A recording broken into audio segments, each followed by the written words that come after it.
Harrastesarjan loppuottelussa kohtasivat Paltamon Jyry Paltamosta ja FC Isännät Lahdesta. Lähdetään seuraamaan ottelun ratkaisua toiselle puoliajalle, jossa Paltamo johtaa maaleen 1-0. Jatketaan Isäntien maalipotkulla pallo pelaaja numero 34, joka nostaa sen keskialueelle. Siellä ei ole ketään Isäntien pelaajaa, vaan pallo päätyy Paltamon numerolle 6, joka syöttää sen numerolle 15.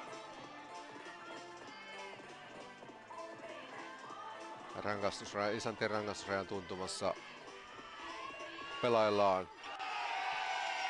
Kunnes Paltamo siirtyy 2-0 johtoon, maalintekijä pelaaja numero 15. Valitettavasti meillä ei pelaajien nimilistoja ole. Paltamo siis johtaa 2-0.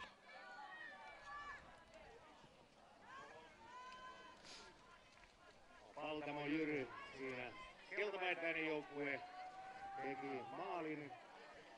Käsitykseni mukaan tilanne on 2-0. Onko maalivahti näin? On 2-0 näin. Maalivahti hymyilee kun jatkoa päin siellä.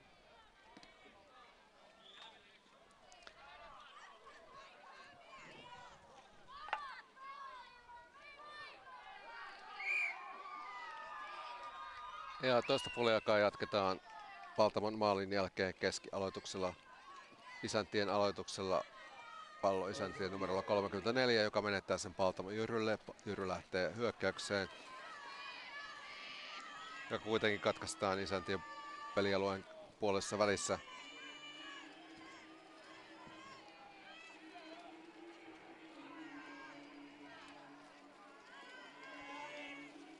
Ja näin pallon saa Paltamon numero 13, joka kuljettaa eteenpäin. Harhasyöttö, mutta pallo ajautuu kuitenkin numerolle 21, joka laukaisee Isäntien maalivahti. Torjuu laukauksen ja huono ulosheitto, joka päätyy suoraan Paltamon pelaajille. Pallon saa numero 9, joka kuitenkin menettää sen Isäntien numerolle 30.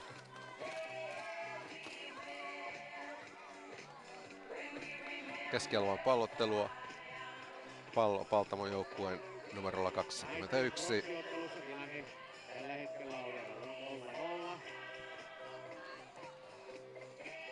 Kuitenkin harhasyöttö. Pallo Isäntien numerolla 35, vaan ketään ei ole siellä, mihin hän pallon syöttää, vaan pallon saa aivan ilmaiseksi Paltamon numero 11.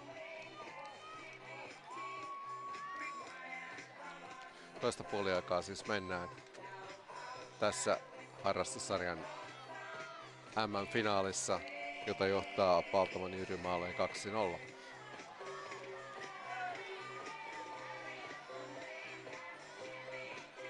Kuitenkin Isännät on päästä keskialueella vastahyökkäykseen, mutta Paltamon Jyryn puolustus selvittää tilanteen ja Paltamon hyökkäykseen.